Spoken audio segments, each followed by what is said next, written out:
Sam Hutchens from the Clarion Ledger. He's on the ground in Arizona. We're going to find out what's going on, get his perspective on the nuts that was yesterday's action, and talk about the Fiesta Bowl a little bit as well. This is the Locked On Ole Miss podcast.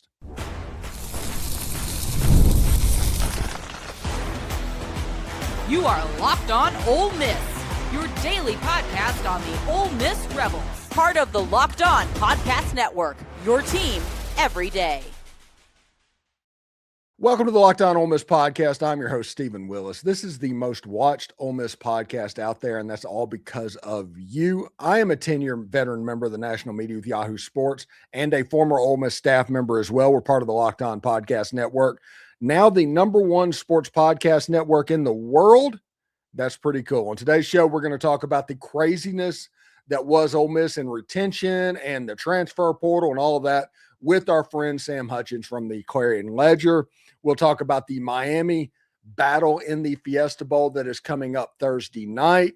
And we'll basically just have some fun and kind of see what's on because Sam's on the ground in Arizona. All right. Remember, we're free and available on all the podcast apps and on YouTube. And a special hello to the insiders and everydayers who make this show what it is. And that is your team every day. All right, Sam. Sam is in Paradise Valley, Arizona. And I would be willing to bet, since there's two places in this country that people retire to, I'm in one in the state of Florida. The other ones go to Arizona. I would imagine that's pretty breathtaking there.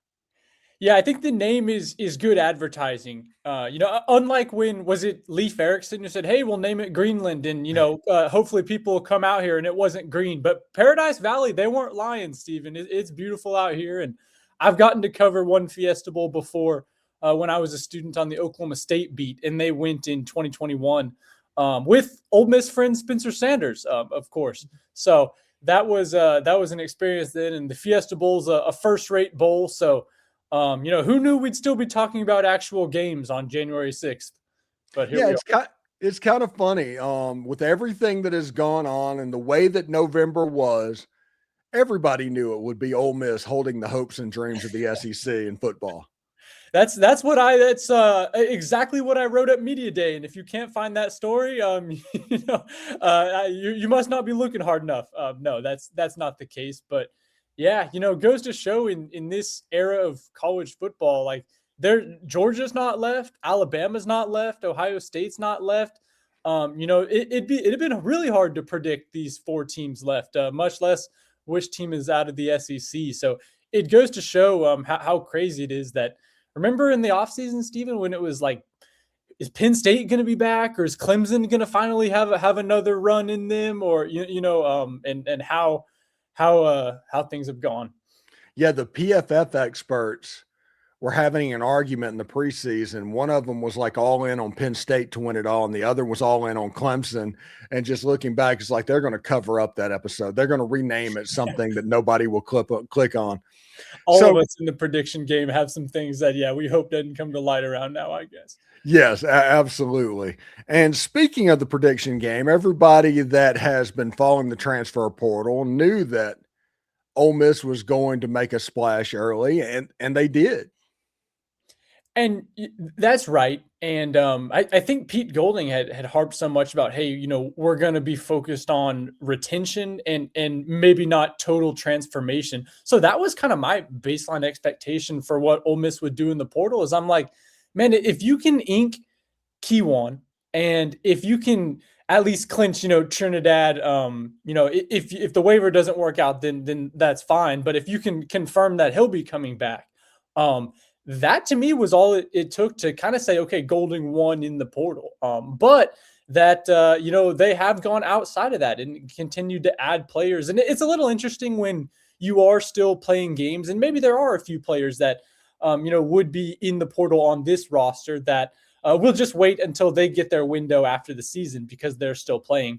So maybe we're only seeing the ads and the other shoe is yet to drop a little bit, but it's certainly off to a great start for Pete Golding in kind of the most fascinating transfer portal window we have, Stephen, because it's about to be found out in Oxford if Ole Miss and what Walker Jones and the Collective are doing, are they the portal kings, or is Lane the portal king? And maybe both can have good portals, but that's what's so fascinating about this to me.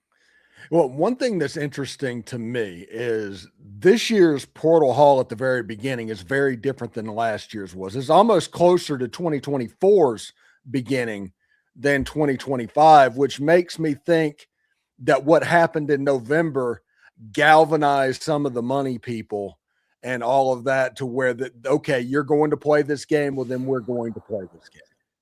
Yeah, that's a good point. I think the Chris Jones ad is strong. He was a great player at Southern Miss and things. And I guess the tricky part about the portal is I remember, the first guy to come in last year was Deshaun Womack, and at the time that looked great. He hasn't really turned into some sort of SEC high caliber star, so it's tough to know, especially so early, exactly how all the pieces fit in and what it looks like. But yeah, like these guys that Ole Miss is adding, other teams wanted them too. So that's usually as good of an indicator as anything that, it, even without Lane Kiffin, what Walker Jones and the Ole Miss Collective and, Pete Golding are doing and the new staff, it's absolutely competitive. And the big thing was like 15 players signed retention deals yesterday, including Kewan Lacy, including Trinidad Chambliss. And just looking at the players that brought back, and there's still some work to be done. It's not a finished product. Don't hear me say that it is. This Ole Miss team is well positioned to be very high in the rankings next year if Trinidad gets his waiver. That's what makes a lot of sense to me, Stephen. And I'd even go one further. Like, man, even if Trinidad has to go to the NFL or whatever, right? If it doesn't work out, and Ole Miss is going to bring in, it's not going to be hard to bring in a high caliber option. Deuce Knight's a name that's charted out a lot. But whoever is going to be the quarterback for Ole Miss in 2026, you can assume it's going to be a competent to above competent guy in a situation where you're retaining Kewan Lacy. If you're retaining a roster that has gotten to the Final Four in the Fiesta Bowl, maybe beyond, right? You're throwing whoever has the keys at quarterback a pretty freaking nice car.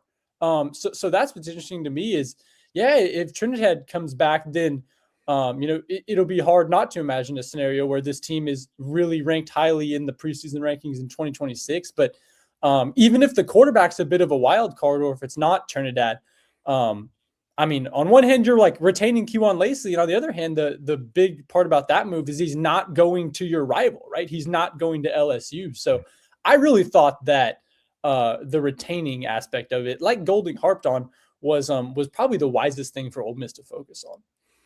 And one thing that's just absolutely hilarious to think of, do you know that Pete Golding is tied for third all-time in playoff wins in SEC history? I saw that stat and could not believe it. That's insane. That's insane. In fact, he only coaches playoff games, and he's never lost a game. So he's having a pretty good month right now. Steven, I'll tell you what, I don't think I've told this story, but I wrote a story about Pete Golding. I called up some of his childhood buddies and some guys that played him at Delta State, and I pretty much asked, like, hey, what's your best Pete Golding story? And this made it in this story, but one of his buddies, a guy named Travis, he said, I was down to like my last $2,000. I went in with Pete to the Tunica Casino, and Pete said, like, hey, Travis, like, I got an idea. And Pete took his check, and, Travis gave it to him, trusted him. And I think they took it to the roulette wheel, and Pete like doubled his money. Right. And when you're in college, $2,000 to $4,000 windfall. Shoot, no one's complaining about $2,000 now. But so, and that was a great story. I liked it. Travis said, whenever I go to casinos now, I want to go put my money on red 9 on the roulette wheel, because Pete was number 9 in college and Pete doesn't lose. And then right before the Sugar Bowl started, I got a text from Travis. He just texted me out of the blue, the red emoji and the 9 emoji. So, I'm starting to buy into, there's something about Golding where he just wins, I guess. Yeah. He puts out the Trinidad flag on Eastern time. So it was probably 2:00 in the morning Central time. And then he put out another shark emoji at like 7 a.m. The man seemingly does not sleep. Yeah, I can't keep up with it. That was when I was on the plane out here. I was like, oh my gosh, there's just things flooding in. All right. So when we come back, we'll talk to Sam, start to move our attention over to the Fiesta Bowl and figure out what's going on there. Thanks for tuning into the Locked On Ole Miss podcast. We're coming out back with more next. Let's be real. Managing your finances can feel overwhelming. Between subscriptions you forgot about, bills that keep going up, and trying to figure out where all your money is actually going each month, well, it's easy to feel like you're losing control. And who has time to track every transaction and hunt down hidden fees? That's where Rocket Money comes in. The personal finance app that helps you take control. It helps you cancel unwanted subscriptions, monitor your spending, and help you lower your bills so you can grow your savings. I was shocked when Rocket Money showed me I was paying for an extra Netflix subscription that I completely forgot about. It's already saved me money just by getting rid of that. I love how it tracks all of my subscriptions and lets me cancel them right in the app with just a few taps. No more hunting down customer service numbers. You can set budgets and goals, get personalized insights, and receive real-time alerts for large transactions, upcoming bills, and low balances. It even consolidates your checking, savings, loans, and investments into a single dashboard so you can get a clear view of your entire financial picture. Let Rocket Money help you reach your financial goals faster. Join rocketmoney.com/locked-on. That's rocketmoney.com/locked-on. rocketmoney.com/locked-on. Do us a favor, like, subscribe, and comment on this video. Subscribe to the podcast on whichever audio podcast you're listening to and give it a 5-star review. It costs nothing, but it helps keep all of this free. Thank you for making Locked On Ole Miss your first listen of the day, and thank you for making Locked On the #1 sports podcast network in the nation. You already live your team every single day. Now take it up a level and go ad-free. Join the Everydayer Club today and get Locked On Ole Miss with no interruptions, members-only Discord access, and more, all for just $5 per month or $50 per year. Go to lockedonolemist.supercast.com or check out the link down in the show notes to learn more. All right, Sam. This is an interesting game because the similarities between the defense that Ole Miss just saw and Miami's defense is there. I do think that Miami has those two ends that can get after the quarterback like Oklahoma could. This is kind of a hybrid of what Georgia could bring and what Oklahoma could bring.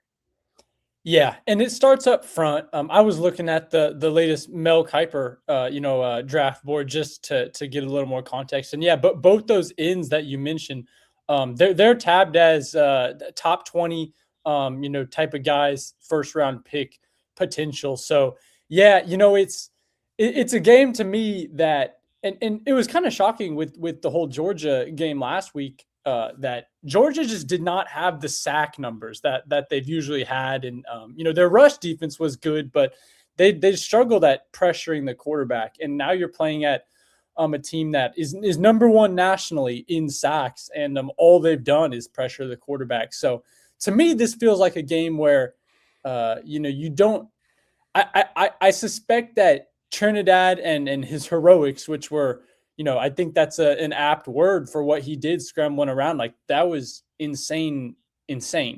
But I think that was Archie Manning on the Superdome turf. That's right. Archie Manning that's what that was. Yeah, that's right. And I think that could end poorly if that were to be if Ole Miss needs Trinidad to do some of that again. I think that's a tough ask against this Miami front. I think it's going to be important in this game that Ole Miss plays really fast. I know that against Oklahoma, they slowed it down a little bit because Brent Venables is so good at kind of diagnosing what was going on. They wanted the helmet communication to cut off before they decided what they were going to do. I think with Miami, you want to go as fast as humanly possible, and I think you want to go side to side a little bit, make those ends run, and you want to get the twos on the field to where Ruben Bain and those guys are off on the sideline. And if you can do that, all of a sudden you'll have much more time. But to do that, you're going to have to stay on schedule and get first downs in this game. Yeah, yeah, and you're right, Stephen. In going fast, you can make it to where you have 3, 4 plays in a row where those stars get stuck on the sideline because they can't sub in if you're going rocket tempo. But yeah, I guess as far as staying in front of the chains go, that's where Kewan Lacy comes in. His ability to miss tackles, his ability to make what should be 2nd and 12s into 2nd and 7s is tremendous. And it's not something that hardly shows up at all on the stat sheet, but you'll look back at plays and drives, and it translates into games where it's like, wow, that was huge. And especially in a game like this, to stay ahead of the chains. And 2nd and 12 or 3rd and 8, that's when these pass rushers, that's when they're going to really tee off. So you want to avoid those situations as much as possible. So what's the schedule in Arizona? I know that Ole Miss is due out there today. They should probably get there by 5 o'clock, 6 o'clock Central Time. Yeah. They're coming in at this is all Arizona time. But yeah, I was in, I think, 4 time zones yesterday, Stephen. So I'm a little shocked myself I had to travel from Mississippi to Atlanta, which last I checked is the wrong direction, but that was my connection. So I was all over the place. But yeah, and so Miami, I think Miami got here the day before, which makes a little sense to me. They're getting in before Ole Miss because they are Eastern time zone, right? That's a big adjustment. And they also had an extra day that their CFP quarterfinal game was the day before. So that makes a little sense to me. But yep, Ole Miss will come, and then they're coming, I believe, straight off the plane to a car, and then they're coming to the press conference immediately. And then there'll be a Golding and Cristobal press conference the day before the game. Okay. And the practicing, did they practice at on Arizona's field or the Cardinals field, or is there high schools? I mean, how does that work? Yeah, I actually haven't heard that yet because they're not treating it like a regular bowl week, right? They said the kind of thought was that the Sugar Bowl is maybe going to be your more traditional go out earlier and do some events and stuff. But these bowl games, now that they're no longer isolated events, these bowl games are not going to be these like 7-8 day affairs anymore where come out and do a parade or this or that or whatever. So like the practice that media got to watch this week for the Fiesta Bowl was in Oxford. So we got to watch that on, I think that was Monday. And so it wasn't like this in the Sugar Bowl last year where we got to go to the Superdome and watch practice. So if if Ole Miss wins the game and gets to Miami in the national championship, that'll probably be the go out early. That's the full week in Miami. Yeah. Right? Yeah. And especially then you start to run into like media obligations and you have to have guys out there by a certain time. But yeah, I think off the top of my head, I think that's like a 12-day window. So you get a little more time between this is the shortest turnaround week that Ole Miss will have between the Sugar Bowl and the Fiesta Bowl. And they will get, I think it's 12 days off the top of my head if they're to win and get to go out to Miami, which that seems to me important because Phoenix to Miami is a long ways to go. It is a long ways to go, and they would probably treat it the same way as they treated the Sugar Bowl, and that is as soon as the game's over, they're flying out, they're going back to Mississippi, and then you don't have the time zone thing because you don't have to worry about acclimating or anything. Yeah, like I'm sure they'll fly right out of the State Farm Arena or stadium. All right, so when we come back, we will talk to Sam Hutchens from the Clarion Ledger and get his opinion on the football game, our final thoughts, his final thoughts coming up after this.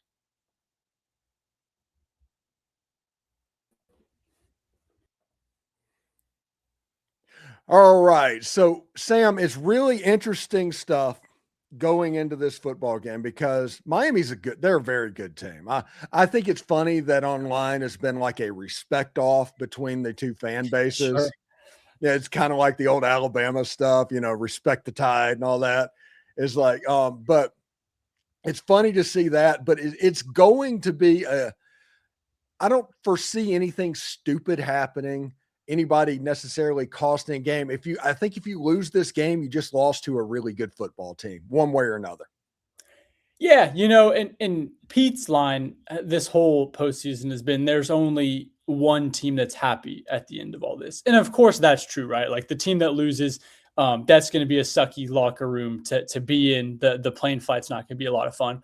But I think if you take it more broadly, like in 6 months from now, even a loss, like there's a lot of success that certainly comes with Ole Miss to reflect on, and also Miami to reflect on. So I tend to agree with you that the respect off and stuff, like it feels like a bit of a slight. Certainly, it actually feels like a slight to say like, oh, both teams are just happy to be here. But like that's sort of the reality of it. Is neither team was sort of expected to be here. Ole Miss was kind of written off as, oh, like they're done after Lane leaves. So I feel like if they go get blown out, and it's a Miami domination, like Golding still proved what he needs to. I think this team, they didn't prove all that they want to, but they would have proved enough that you can at least take some solace in that. And the narrative that their former head coach left with, that you can't do it at Ole Miss, that died forever whenever the ball went through the uprights in the Sugar Bowl. Yeah. And the flip side of that is if Ole Miss does win, I can imagine the national media will be quick to tee off on Lane and they're already setting that up. Yeah, that was already set up. And frankly, it's like this was a decision made on November 30th at the absolute latest, probably quite beforehand. And it's tough to criticize someone just for how it's played out after, but it would be, I'm sure it would be tough on Lane in a way to see the fallout, like especially if LSU doesn't get back to a Final Four, right? Like whatever Ole Miss is doing this season, I think Lane sort of needs. I'm turning this into a Lane podcast.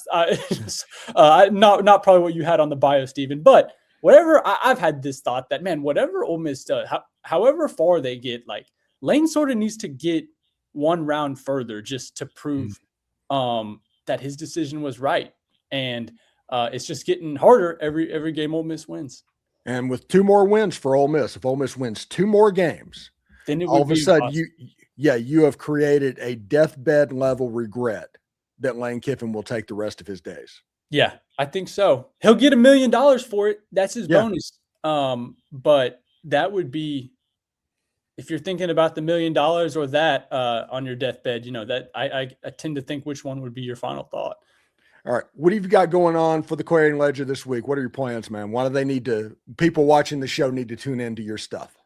I have on the plane over here, I finished up a story I enjoyed. I had another chat with Trent and Cheryl Chambliss, who are 2 very kind people that I enjoy talking to.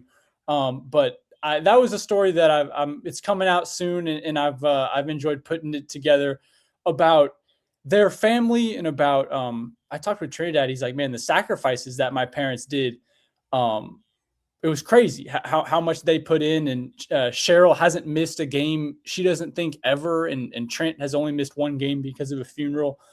So that's a heartwarming story. But I tried to contextualize a little bit about, they were doing this for a guy in Trinidad who, if Austin Simmons doesn't, hurt his ankle or pick your 1,000 butterfly effects, like Trinidad is probably staring down a LinkedIn profile somewhere and, a corporate job in, if not 2026, by 2027 or whatever. So how the Chambliss family, it is flipped entirely and what that's been like for them. That's what I enjoyed writing this week the most, I think.